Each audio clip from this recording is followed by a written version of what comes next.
मंगलमय मंगल करण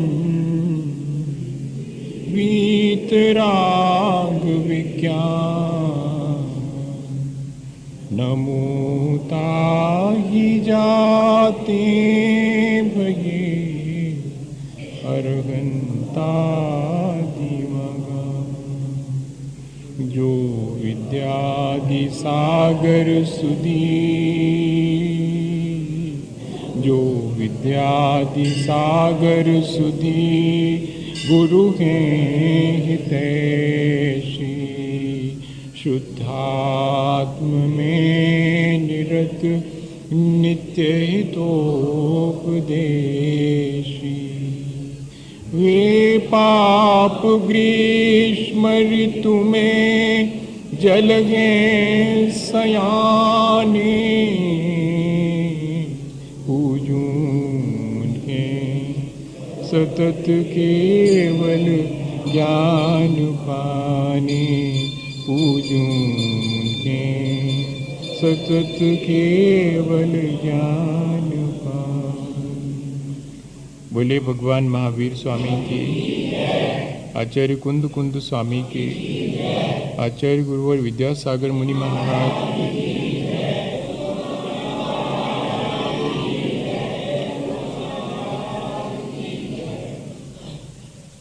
हम सभी लोगों ने पिछले दिनों एक आत्म विकास की प्रक्रिया पर विचार शुरू किया था।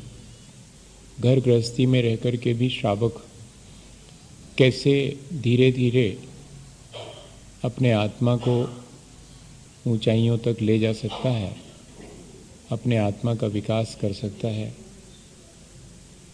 जब भी अपने जीवन में आत्मा का विकास करने का हमारा मन हो तो शुरुआत हमेशा श्रद्धा से होती है। सच्चे देवगुरु शास्त्र के प्रति श्रद्धा हो और धीरे धीरे संसार के प्रति अनासक्ति बढ़ती चली जाए तो यही आत्मा के विकास की प्रक्रिया है। सबसे पहले कोई व्यक्ति यदि सच्चे देवगुरु शास्त्र का स्वरूप जानकर उनके प्रति श्रद्धापूर्वक अहिंसा, सत्य, अचौर्य, ब्रह्मचर्य और परिग्रह परिमाण ऐसे 5 अणुव्रतों को जीवन में धारण करता है तो ये उसकी शुरुआत है। फिर धीरे धीरे जैसे जैसे आत्मविश्वास बढ़ता है वैसे वैसे फिर और संसार में लिमिटेशंस बढ़ती चली जाती हैं। हम नहीं चाहते कि अब हमारा संसार बढ़े। जैसे कोई व्यक्ति अपनी दुकान बंद करना चाहे तो क्या करता है, धीरे धीरे नया माल लाना बंद कर देता है और जो रखा हुआ उसको धीरे धीरे समाप्त करता है। ठीक इसी तरह जो व्यक्ति अपने संसार को तो अब उसके प्रपंच को तो समाप्त करना चाहता है और अपने आत्मा का विकास करना चाहता है तो वो भी यही करेगा।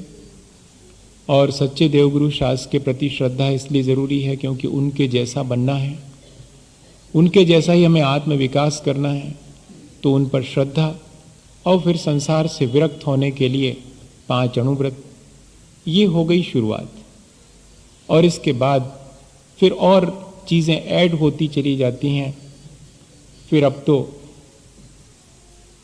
देश काल जितनी भी सीमाएं हैं उन सब की सीमाएं करके मुनि जन कैसे अपना जीवन बिताते होंगे, उनके जीवन से क्या प्रेरणा हम ले सकते हैं,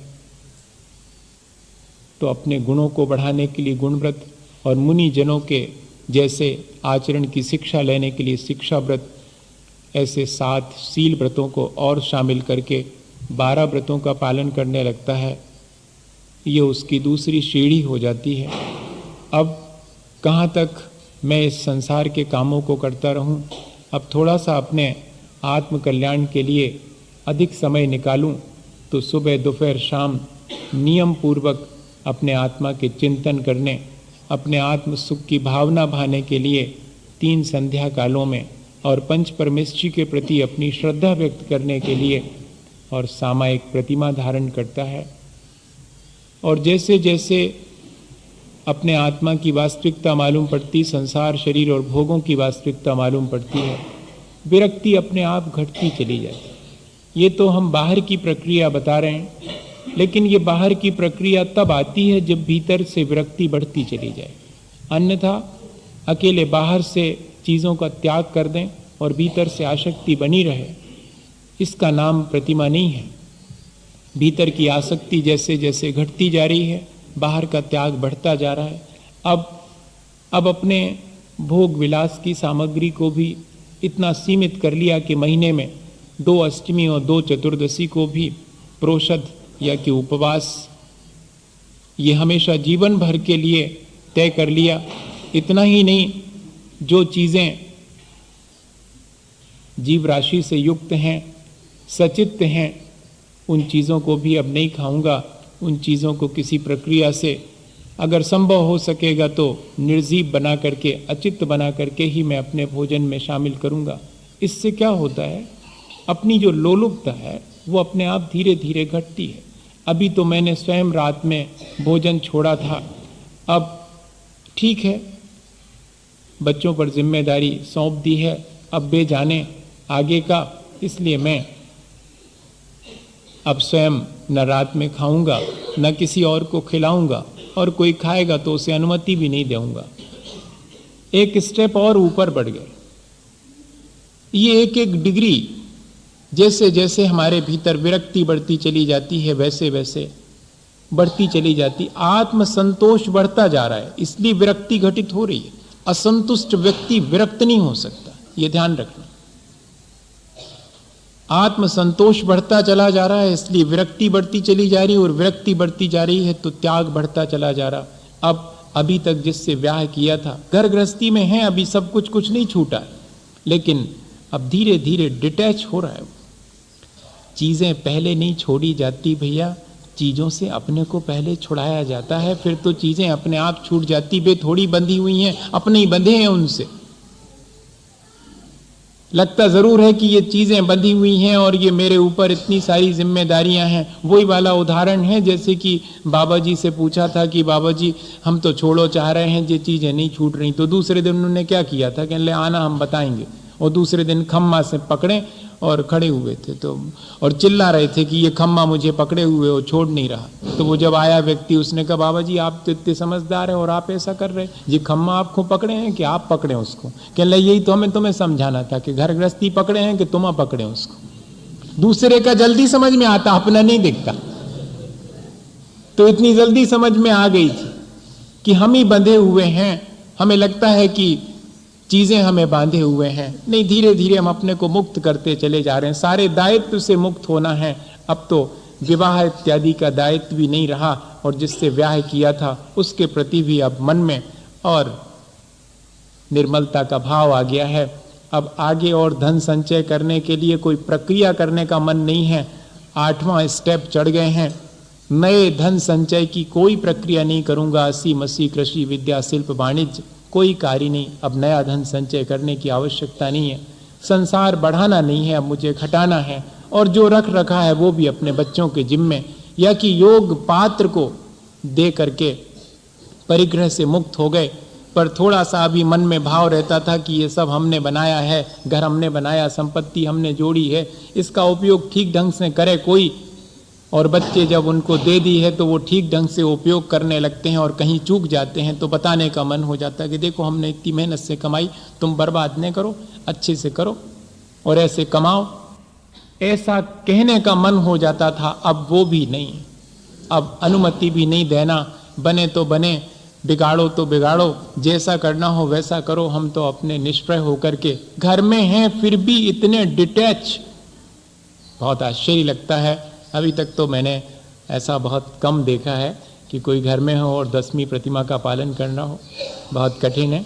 10वीं प्रतिमा का पालन करने वाले आज किस तरह से अपना जीवन यापन करते हैं वो तो सबके देखने में आता है, पर लिखा आचार्य भगवंतों ने जैसा है वैसा तो बहुत मुश्किल है।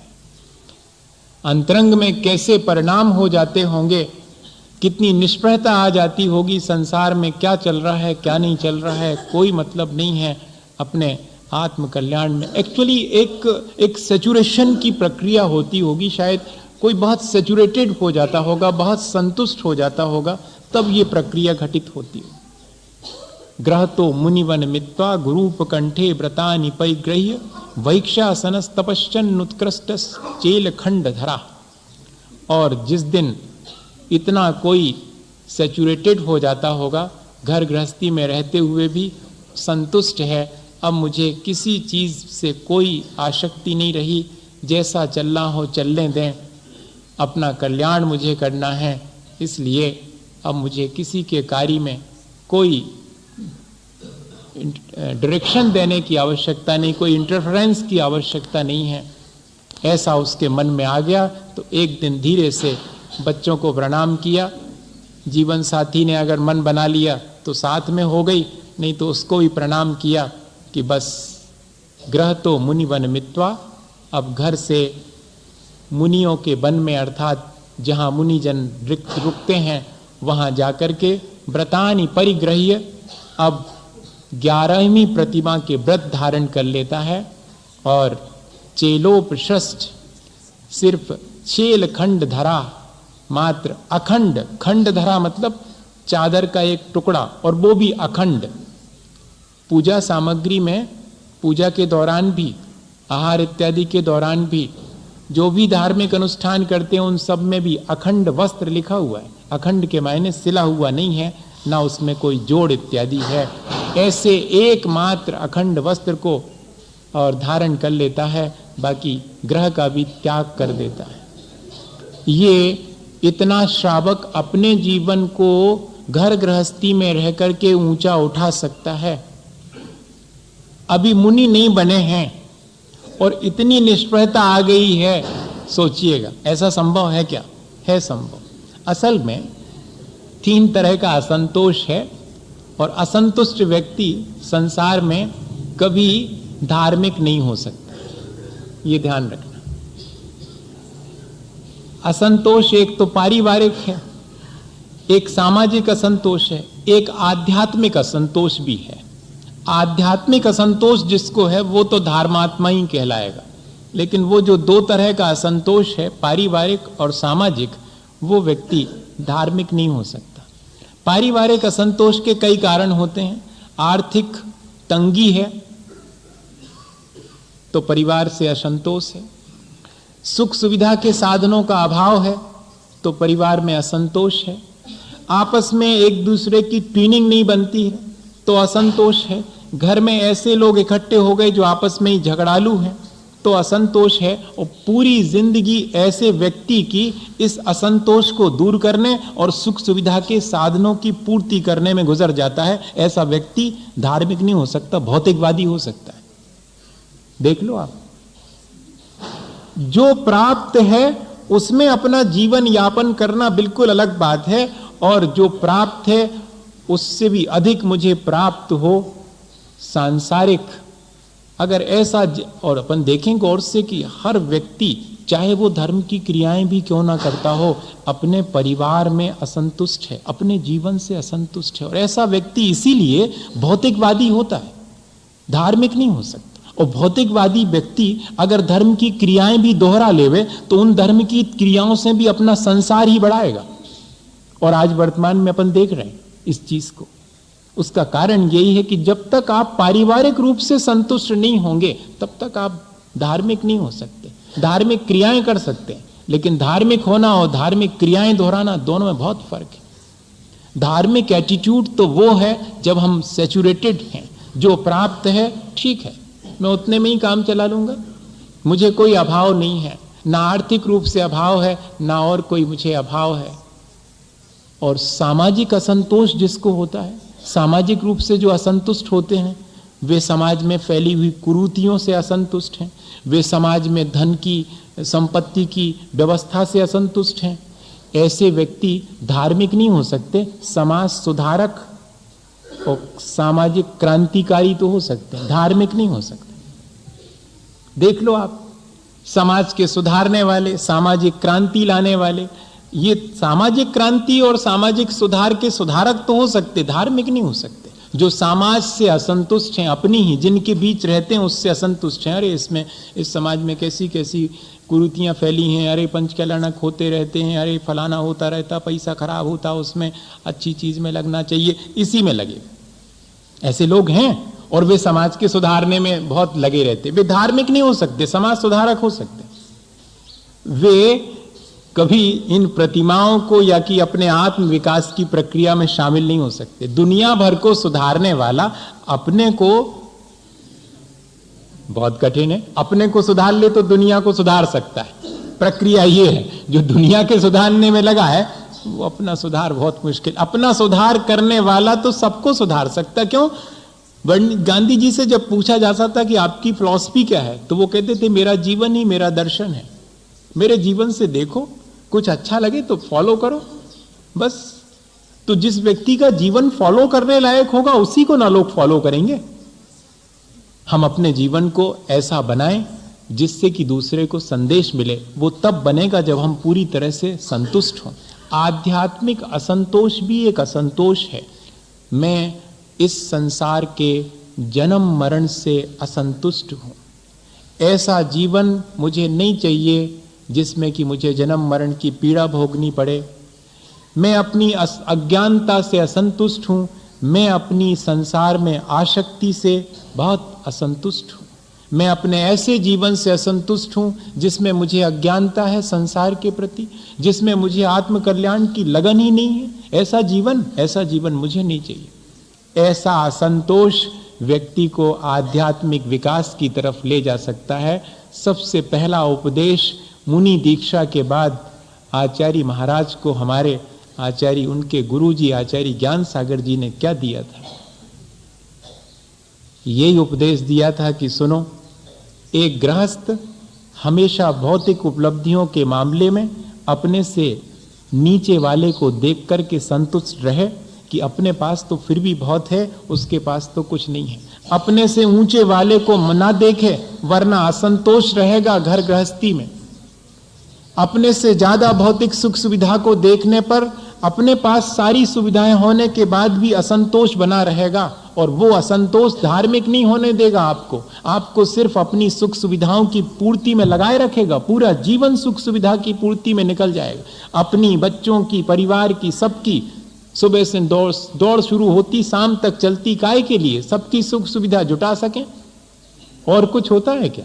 सबकी सुख सुविधा जुटाने में ऐसा व्यक्ति जो असंतुष्ट है, और जिसमें सारे लोग संतुष्ट हैं कि जितना है उतने में ठीक है, भौतिक सुख सुविधाएं आज हैं कल नहीं रहेंगी, और लेकिन एक साधु हमेशा अपने से अधिक आध्यात्मिक विकास वाले की तरफ देखता रहे, ताकि उसे अपने आत्म विकास की लगन लगी रहे। वो अगर असंतुष्ट हो तो इस बात से हो कि मैं इतनी तपस्या क्यों नहीं कर पा रहा हूं, मैं क्यों अपने जीवन में आत्म विकास नहीं कर पा रहा हूं, इस बात का अगर असंतोष है तो वो असंतोष व्यक्ति को फिर ग्रह त्याग करवा देगा।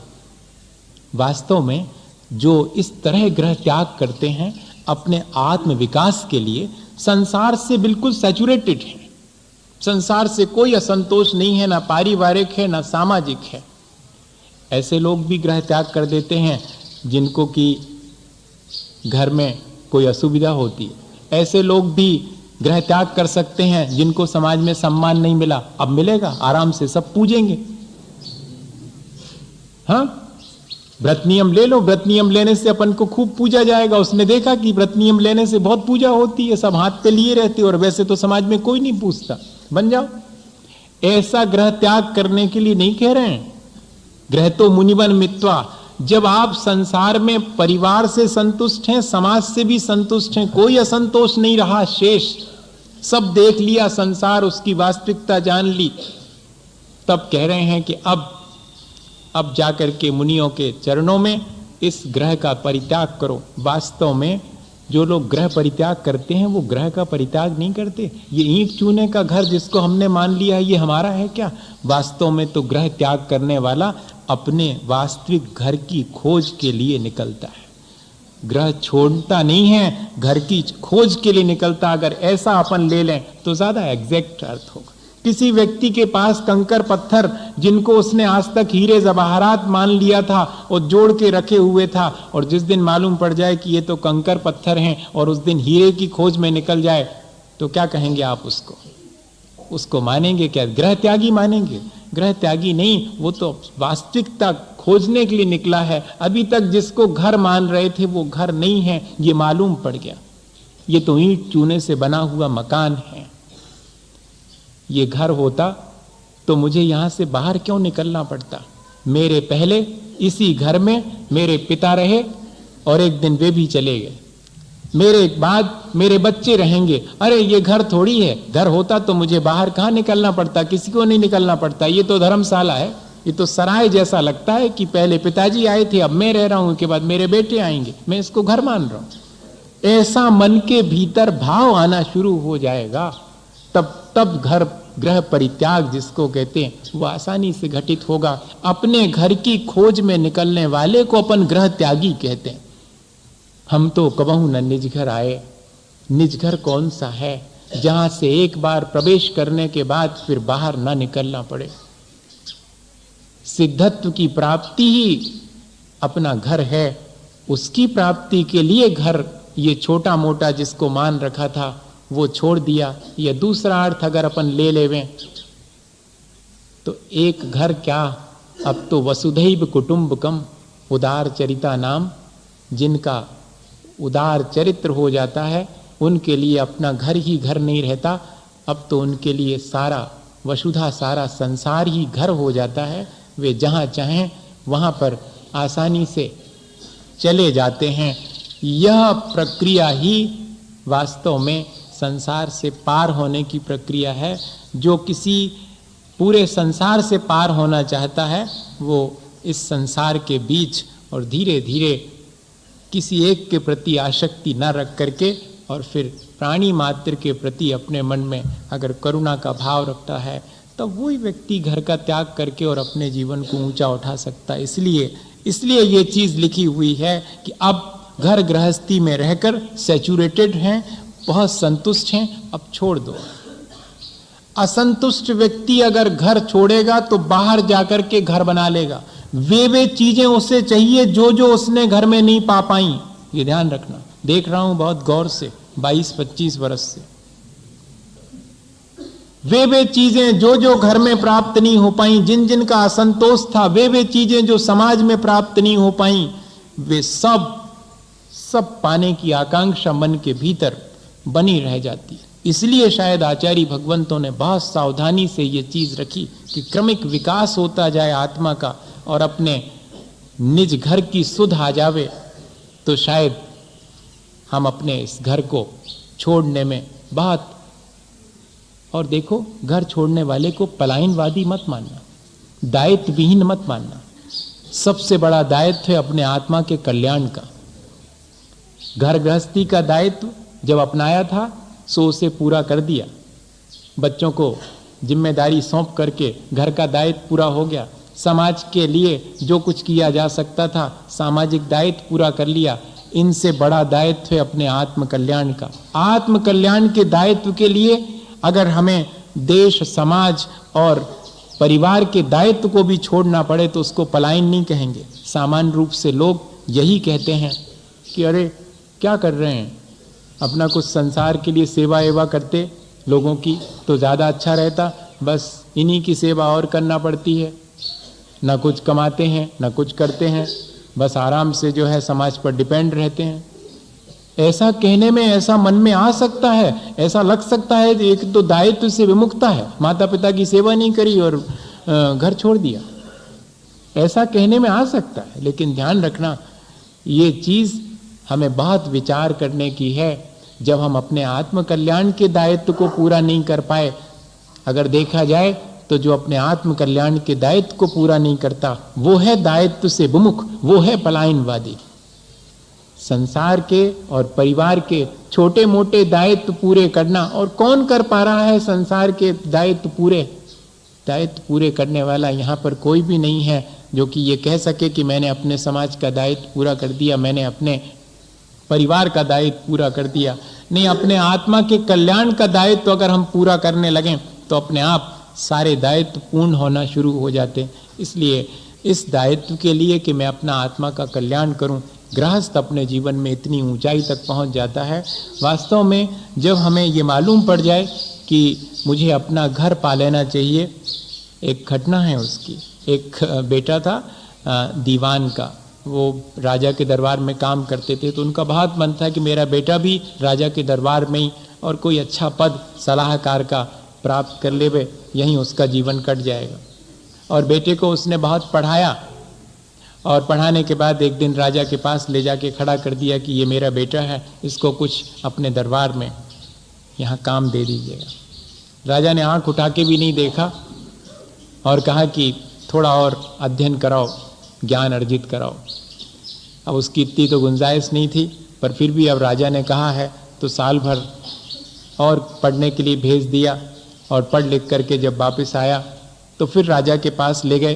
पिछली बार तो राजा ने आंख भी नहीं उठाई थी, इस बार तो थोड़ी आंख उठा के देखा और फिर कहा कि किसी साधु के पास इसे शिक्षा दिलाओ, बाकी तो शिक्षा पूरी हो गई। उसने कहा ये भी बड़ी मुश्किल है। अरे हाँ कह दो, अगर हाँ कहना है, ना कह दो नहीं तो काहे को इतना परेशान कर रहे बेकार में। 2 साल हो गए हम पढ़ा लिखा रहे हैं, इतना हमारी गुंजाइश भी नहीं, अब नहीं रखना है तो कह देते। पर राजा साहब हैं और ऐसी आज्ञा दे दी कि जाओ किसी साधु के चरणों में साल भर रखो, फिर बाद में दरबार में रखने का विचार करेंगे। वास्तव में जो जितना विरक्त है वही संसार के बीच बहुत अच्छे से जी सकता है। कई बार मुझे ऐसा लगता है संसार में जो आसक्त है वो संसार में ठीक से नहीं जी सकता। आप इस चीज़ को कहीं नोट करके कभी ठंडे दिमाग से बैठ के सोचना। मैं इसके डिटेल्स तो कभी करूँगा, लेकिन अभी तो इतना ही बता रहा हूँ कि मुझे कई बार ऐसा लगता है कि जो संसार से अनासक्त होकर जिएगा वही संसार में ठीक ढंग से जी पाएगा। आसक्त होकर तो बहुत जीते हैं हम, लेकिन कहाँ ठीक से जी पाते हैं। कदम कदम पर मुश्किलें खड़ी होती हैं और अनासक्त रहें तो कोई मुश्किल नहीं मालूम पड़ती। और राजा यही चाहता था कि मेरे दरबार में मुझे सलाह देने वाला ऐसा हो जो संसार से विरक्त हो, अन्यथा अपना स्वार्थ साधेगा और मुझे ठीक सलाह नहीं देगा। है सही बात कि नहीं? जो संसार से निष्प्रही हो उस व्यक्ति को संसार चलाने दे दिया जाए तो फिर देखिएगा क्या स्थिति बनती। भेज दिया साधु के पास, साल भर रहा, समय पूरा हो गया, गए पिता लेने के लिए बेटे को, लेकिन अब बेटे ने पिता की तरफ आंख उठा के नहीं देखा। बड़ी मुश्किल। अभी तक तो जो है वो ये स्थिति थी कि आगे पीछे होता था। अब गुरुजी के पास बैठा हुआ है और पिता पहुंचे और गुरुजी कह रहे हैं कि पिता आए हैं, तो उसने आंख उठा के भी नहीं देखा कि हाँ ठीक है। बेटे से कहा कि साल भर पूरा हो गया है, अब तो पक्का है कि राजा के दरबार में तुम्हें कोई ना कोई नौकरी मिल जाएगी, चलें वापस लौट चलें अपने घर। उसने कहा अब तो मुझे आवश्यक नहीं लगता, वो सब 2 साल भर पहले लगता था, अब तो वो सब चीजें आवश्यक नहीं लगती। बेटे पे तो गुस्सा उतनी नहीं आई जितनी राजा पे आई कि 2 ही दिन से गए हम, ने होते कि रहे ने तय कि रहे। अरे नहीं देना थी तो मत देते वहां पर नौकरी, लेकिन ये क्यों जंजाल, अब ये घर भी नहीं लौट रहा। गुरुजी से कहा कि आप समझाओ इसको, तो गुरुजी ने कहा कि मेरी तरफ से तो कोई दिक्कत नहीं, ये जाना चाहे तो ले जाओ। पर बेटे ने जाने से इनकार कर दिया। राजा के पास पहुंचा पिता कि बेटे को साल भर के लिए गुरुजी के पास रखा था और अब तो आने से इनकार कर रहा। राजा ने कहा ऐसा, तब तो मैं लेने जाऊंगा उसे। जिसने कभी किसी के लिए अपनी गद्दी नहीं छोड़ी, वो उस एक छोटे से व्यक्ति के लिए अपनी गद्दी छोड़ करके पूरे शाही ठाट के साथ में और उस आश्रम में पहुंचा जहां की वो बेटा गुरु के चरणों में बैठा हुआ है, और उसके कंधे पे हाथ के रख के कहा कि चलो तुम्हारे जैसे रत्न ही चाहिए, तुम्हारे जैसे अनासक्त लोग चाहिए मुझे दरबार में, वे ही प्रजा की सेवा कर सकेंगे, चलो तुम्हारी तो बहुत जरूरत है। अब उसने कहा कि अब मुझे उस सब चीजों की जरूरत नहीं है, आपको मेरी जरूरत हो सकती है। बोले ये तो और अच्छा रहा, इतनी अनाशक्ति।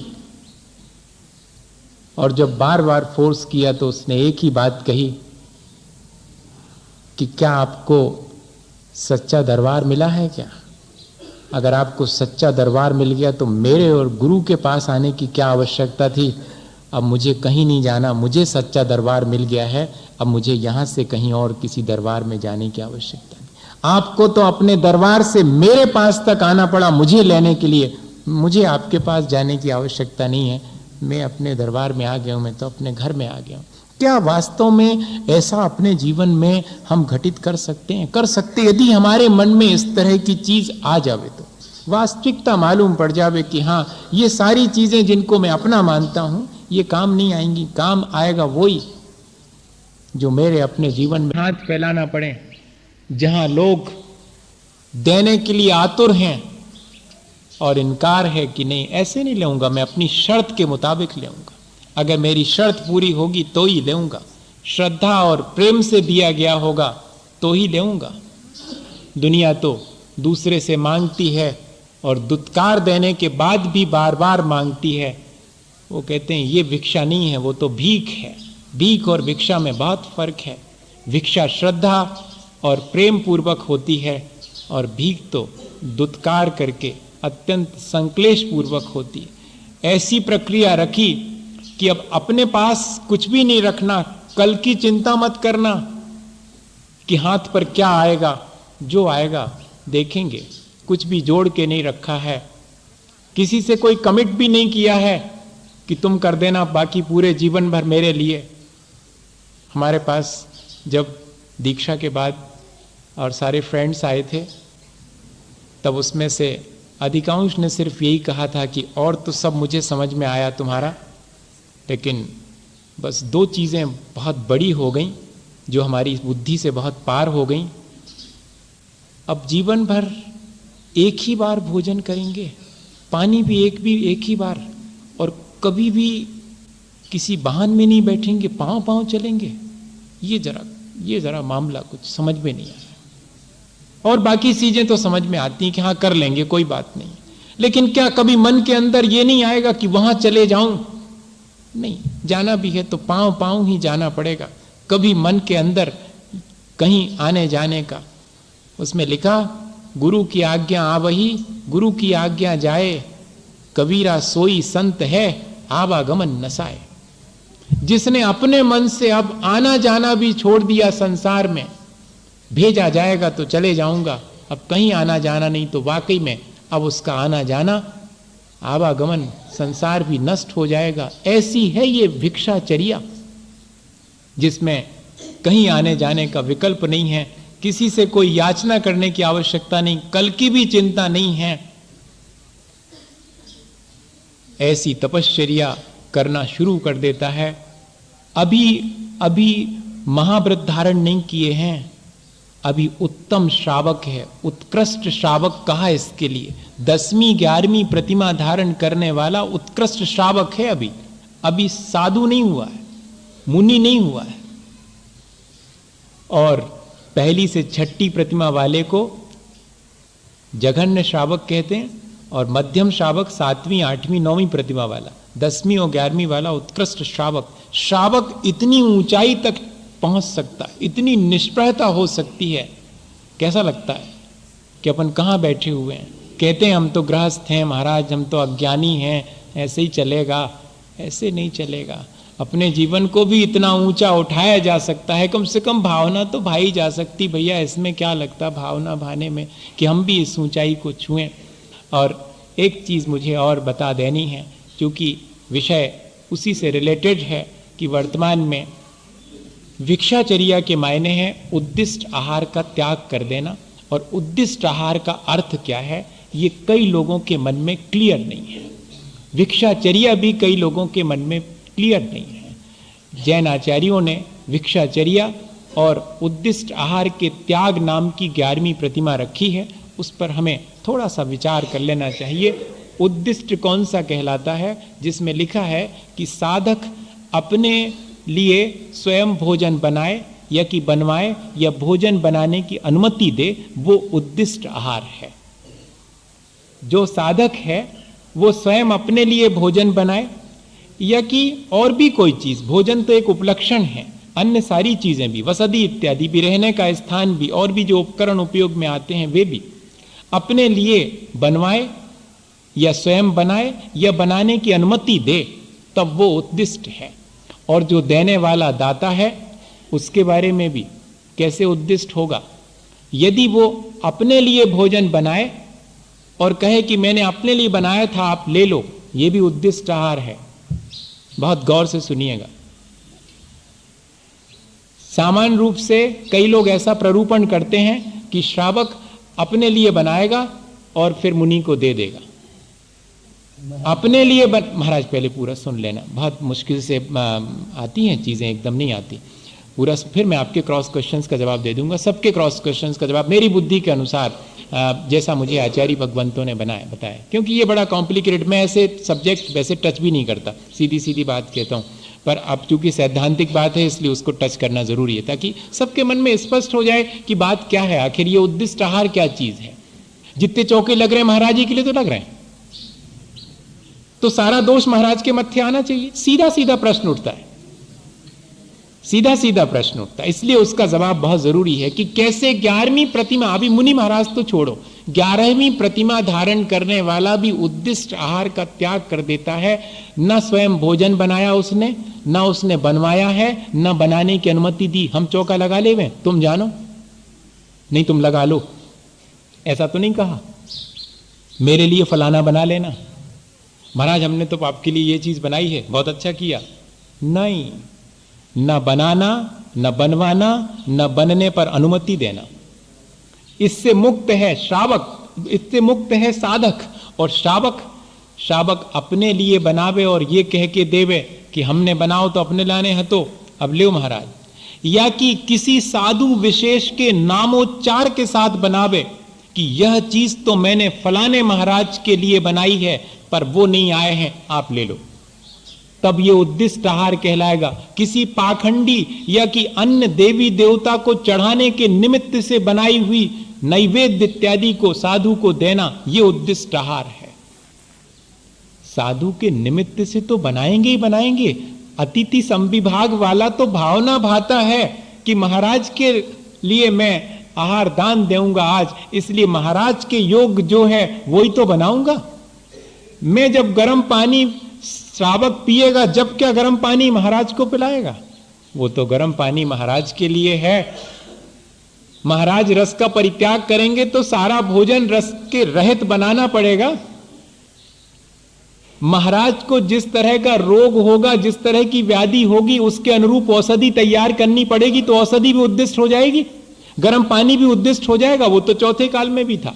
श्री कृष्ण जी मुनि महाराज के दर्शन करने गए थे और उनको अस्वस्थ जान करके वैद्य जी से चुपचाप परामर्श करके अपने यहां पर औषधि तैयार करवा करके महाराज को पड़गा करके आहार और औषधि दोनों दी थी। और तीर्थंकर प्रकृति के बंध में ये कारण बना था। 800 कोनूर में वसतिकाएं बनाई गई मुनि महाराज के लिए, क्या वो सब उद्दिष्ट हो जाएंगे? कोई उद्दिष्ट नहीं होती। ये श्रावक का वैयाव्रत और अतिथि संविभाग है। जब दाता किसी नाम विशेष से कह करके, और एक और प्रक्रिया चल पड़ी है आज वर्तमान में, महाराज जो तो हम आओ और जो हमारे फलाने को जो भी ले लो एक ग्रास, बे महाराज आ नहीं पाया है उनको भी एक ग्रास, ये नहीं हो, ये कह देंगे और ले लेंगे तो दोष है। किसी के नाम से, ये अनीश्वर नाम का दोष कहलाता कि ईश्वर तो कोई और है, दाता तो कोई और है, उसका नाम बोल करके दे आप रहे हैं, नौकर से जैसे दिलवाया जाता है।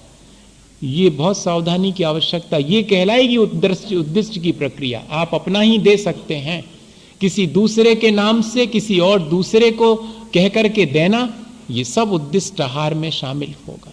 और घर पर खड़े होकर के आने की प्रतीक्षा कर रहे हैं, नहीं आए तो क्या सारी सामग्री महाराज के पास ले जाते कि जा तो आप ही को बनाई थी, आप ही ले, आप आए नहीं, आप हम फेंके दे सब, हम भी न खें।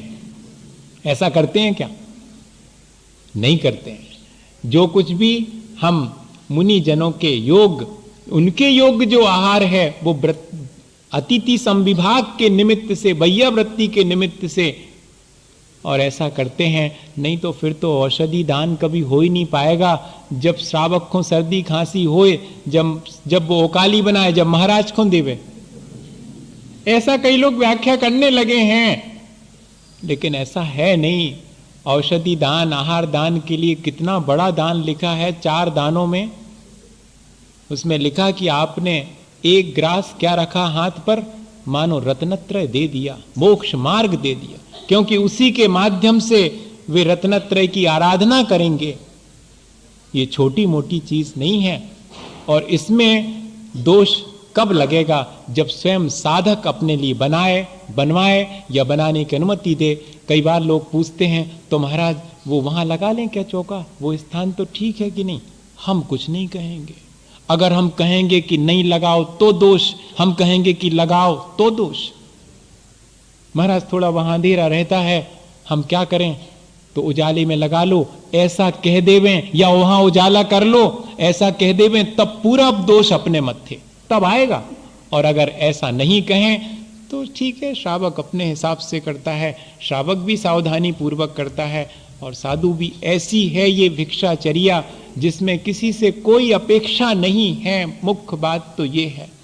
और जो स्वीकार होगा, कहाँ होगा, कैसे होगा, कहा नहीं जा सकता। वृत्ति परिसंख्यान पूर्वक और इस चर्या को किया जाता है। वृत्ति परिसंख्यान भी आसान सी चीज नहीं है। लोगों को तो बाहर का दिखाई पड़ता है, अंतरंग का भी देखना आवश्यक है। वृत्ति परिसंख्यान 4 प्रकार का होता है। मोहल्ले की वृत्ति, दाता की वृत्ति, पात्र की वृत्ति और भोजन की वृत्ति। 4 वृत्ति में से कोई भी वृत्ति ली जा सकती है, और उसमें सबसे श्रेष्ठ वृत्ति होती भोजन की वृत्ति। मोहल्ले की वृत्ति में लिखा है, आचार्य भगवंतों ने मूलाचार में कुंद कुंद स्वामी के चरणों में बैठो, मैं आज अपने दाईं तरफ जाऊंगा। मुझे नहीं मालूम कौन से मोहल्ले में पड़ता है, मेरे दाईं तरफ जाऊंगा, मैं आज मेरे बाईं तरफ जाऊंगा। आज अपने दाईं तरफ जाकर के 10 चौके तक तो कुछ नहीं बोलूंगा, उसके बाद देखूंगा, 10 तक कुछ नहीं देखूंगा। या कि 10 मकान छोड़ करके उसके बाद गिनना शुरू करूंगा, उसके पहले गिनना ही शुरू नहीं करूंगा। बताइए। और फिर देखूंगा दाता की वृत्ति, कितने लोग खड़े होंगे आंगन में और द्वारापेक्षण कर रहे होंगे। ऐसा नहीं कि अपने द्वार से और 50 कदम आगे आ गए होंगे। द्वारापेक्षण मतलब अपने द्वार पर प्रतीक्षा कर रहे होंगे। ऐसे नहीं कि मंदिर के पास आके खड़े हो गए सब जने लाइन से और चलो रे तई से लूट लो, जौन को मिल जाए वो खो ले जाओ, और महाराज चले जा रहे पीछे पीछे सही बुद्धू बने। नहीं, वो प्रक्रिया नहीं है। प्रक्रिया तो द्वारापेक्षण की है। द्वार पर अपेक्षा करेंगे और देखेंगे हम आपके द्वार पर जाकर के स्वयं कितने दाता हैं, 5 हैं कि 10 हैं कि 15 हैं कि 25 हैं, कि मुझे 2 ही चाहिए, मुझे नहीं चाहिए 25 मान लो, तो मुझे 2 चाहिए, तो 2 होंगे तो ठीक है। और हाथ में क्या लिए हैं, ये सब दाता की वृत्ति कहलाएगी। ये दूसरे नंबर की वृत्ति है, ये बहुत सामान्य सी है। मोहल्ले की वृत्ति, दाता की वृत्ति। तीसरे नंबर है पात्र की वृत्ति। अब भीतर चले गए, सब हो गए बाहर से। भीतर जाने पर विचार कर लिया था कि आज तो चांदी के पात्र में लेऊंगा ताकि नहीं मिले। बात ये है, असल में बात ये नहीं है कि आसानी से मिल जावे, बात ये है कि देखें तो कि मिलना है कि नहीं। मिलना होगा तो अपने आप सारी चीजें बन जाएंगी, नहीं तो सारी कोशिशों के बाद भी हाथ पे आ जाएगा बालचंद। हाँ, वहीं आ जाएगा। नहीं भी एक ग्रास नहीं जा पाएगा भीतर। या तो मक्खी महारानी आ जाएंगी या चीटी रानी आ जाएंगी, कोई ना कोई आ जाएगा बीच में बाधक बन करके। सारी चीजें मिला लेने के बाद भी तो मिलाना नहीं है, मिल जावे तो स्वीकार है, मिलाने के लिए नहीं है। ऐसी है भिक्षा की चर्या। और भीतर चले गए और सोचा था कि चांदी के पात्रों में मिलेगा, तो चांदी के पात्र में तो एक ही चीज थी, बस वही लेकर के वापस आ। हाँ, और एक बार जो है खुरई में ऐसा हुआ, मैं आपको शायद क्वेश्चन आंसर के समय पे सुना चुका हूं इस चीज को, कि मैंने सोचा कि चांदी के बर्तन में नहीं लाऊंगा, कौन देता है, चलो ऐसे ही करके देख लें। और कर्म धर्म संयोग से जो काढ़ा लेकर के जाते थे औषधि का, वो उसी चांदी के ग्लास में, क्योंकि उनको देर हो गई, सो जल्दी जल्दी में उन्होंने कहा कि ग्लास है नहीं मिल रहा, वो रखो अच्छो भंडरिया में चांदी को, वही तो निकाल दो, धो दो जल्दी। महाराज उठ गए, आहारों को चले गए खुरई वाले, वो शराब जी, और वो पीछे पीछे चले गए। और मैंने देखा कि ये तो चांदी के में दवाई लेकर आ गए। अब आज नहीं लेऊंगा। मेरी शिकायत कर दी आचार्य श्री के पास में कि महाराज दवाई नहीं ली उन्होंने। आचार्य श्री ने मुझे बुलाया, क्यों क्या बात है? तो मैंने कहा महाराज मैंने आज तो वैसे ही सोचा कि चांदी के मैं नहीं लेऊंगा। कि ले देखो, एक ही दिन सोचा और परीक्षा ऐसी है भिक्षा की वृत्ति। अपन को तो बहुत सामान्य सी लगती है, अपन तो बाहर ही देखते हैं कि अरे उते गए थे महाराज, उनके सामने से निकले, बेबी तो 2 कलश लाए खड़े थे, उते भी 2 उते चले गए थे, नहीं गए महाराज को कुछ समझ में नहीं आती कैसो करत का करत। वे तो चीन के जाते हैं, वे तो पहचान के जाते हैं कि कौन के जाने, उनको तो पहले से ही तय रहे थे। बहुत बातें मन में आती हैं, बहुत बातें। जहां जिन क्रियाओं से धर्म ध्यान होना चाहिए उन्हीं क्रियाओं से हम अधर्म कमा लेते हैं। मैं कहना यह चाहता हूं, जिन क्रियाओं में जितना राग द्वेष कम होना चाहिए उन क्रियाओं के माध्यम से हम अपना राग द्वेष बढ़ा लेते हैं। मैं कहना यह चाहता हूं, जो विशुद्धि का चौका होना चाहिए वो संक्लेश का हो जाता। मैं कहना यह चाहता हूं और कुछ नहीं। बात मुख्य ये है, भिक्षाचर्या आसान सी नहीं है। क्या पता मुझे और कौन से बुराई है हमारी भैया, किससे भलाई है, कौन से रिश्तेदारी है कि इनके जाने और इनके नहीं जाने। कौन डिसाइड करेगा आज कि किसके यहां पर। वो तो जब चले जाते हैं तो फिर कहने को आसान है कि तुम्हें पहले ही मालूम होती, आज तो वहीं जाए। ये कहना तो बहुत आसान है। जब ऐसा आचार्य श्री के पास में किसी ने कहा, तब आचार्य श्री तो बहुत प्यार से कई बार जवाब देते, लेकिन एक बार उन्होंने जवाब दिया था कि सुनो, यदि आपको इतना विकल्प है तो एक दिन के लिए पिची कमंडल हाथ में ले करके और निकल करके देखो चर्या के लिए, फिर मैं देखूंगा कहाँ जाते, और जहाँ जाओगे मैं कह दूंगा कि इनसे कोई ना कोई तुम्हारा संबंध था, इसलिए गए थे। क्या देर का लगे, एक दिन आप निकल के देखो, जाकर के देखो। उस समय जैसे ही हाथ यहां आता है फिर कोई किसी का नहीं होता वहां। ये वर्षों का अभ्यास है। इसके बाद तो जहां जाके खड़े होना है वहीं पर। और अगर मैं अपनी तरफ से जाके खड़े भी हो जाऊं और उसके दानांतराय का उदय है तो सारी प्रक्रिया के दौरान भी, और बंडा की बात है, भिक्षाचर्या की बात और 2 मिनट में, और बंडा में मंदिर से बाहर निकलने पर एक व्यक्ति का चौका लगा, 8 दिन हो गए और नहीं हो रहा है आहार, तो नहीं हो रहा है आहार। सबकी सिंपैथी, सबकी सद्भावना, महाराज हो जावे उनके यहां पर। 8 दिन हो गए महाराज। मैंने कहा ठीक, मुझे क्या फर्क पड़ने वाला। दूसरे दिन यही सोच करके कि वही जो पहला चौका है उसी में जाऊंगा, खत्म, मुझे इतना ही सोचना है, अब होना नहीं होना हमारे हाथ में नहीं। और सोच के चले गया उनके यहां पर। जाते ही साथ हाथ से नारियल छूट गया। कोई बात नहीं, हमने कहा कोई बात नहीं, बहुत मुश्किल से आए हैं, इतने इसको हम माफ करते हैं। ऊपर गए तो जाते ही साथ बर्तन जमे हुए रखे थे, गिलास विलास भर भर करके सब गिरे। फिर भी कोई बात नहीं, माफ कर दिया। बैठ गए, पूजा हो रही है, बीच में जो पत्थर लगे रहते उनके बीच की दरार में से चींटियां निकलना शुरू हो गई। कोई बात नहीं, राख डाल दो चारों तरफ। फिर भी सब कुछ, सब माफ हो करके खड़े हुए, और खड़े होकर के वो इधर पानी डाल रहे हैं और उधर मैं देख रहा हूं, उधर से हवा में बाल तैरता हुआ ठीक अंजलि में। मैं ऐसा नहीं करूंगा, हाँ ये अब मेरा काम नहीं है, वहां तक तो माफ कर सकता था लेकिन ऐसा नहीं करूंगा। आ गया, उसी में अंजलि में पानी है और ऊपर बाल है, एक बूंद भी भीतर नहीं जा सकता तो नहीं जा सकता, आप सारी कोशिशें कर लो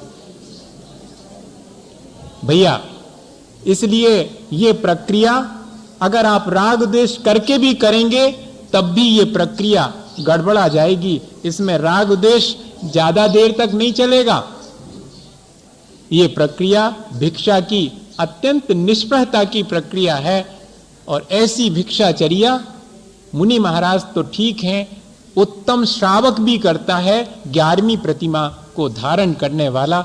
हमें यही भावना भानी चाहिए कि कब मैं पानी पात्र में दिगंबर होकर के आहार करूं। एक सदगृहस्थ को भी यही भावना भानी चाहिए कि मैं इतना निष्प्रय होकर के अपने पानी पात्र में, पानी पात्रो दिगंबरा, उपनिषद में लिखा हुआ है कि आत्मज्ञान पूर्वक मैं कब पानी पात्र में दिगंबर होकर के आहार ग्रहण करूं। कोई भी ऐसा ग्रंथ नहीं है, जैन ग्रंथों को ही ना लें आप, सारे ग्रंथों को उठा के देख लें, सब में यही लिखा कि सबसे उत्कृष्ट अगर निष्प्रह कोई व्यक्ति है संसार में तो जो पानी पात्र में दिगंबर होकर के और आहार ग्रहण करता है वो अत्यंत निष्प्रह है। हमें वही भावना भानी चाहिए कि हम अपने जीवन में ऐसी निष्प्रहता ला सकें और अपने आत्मा का कल्याण कर सकें। इसी भावना के साथ बोलिए आचार्य गुरुवर विद्यासागर।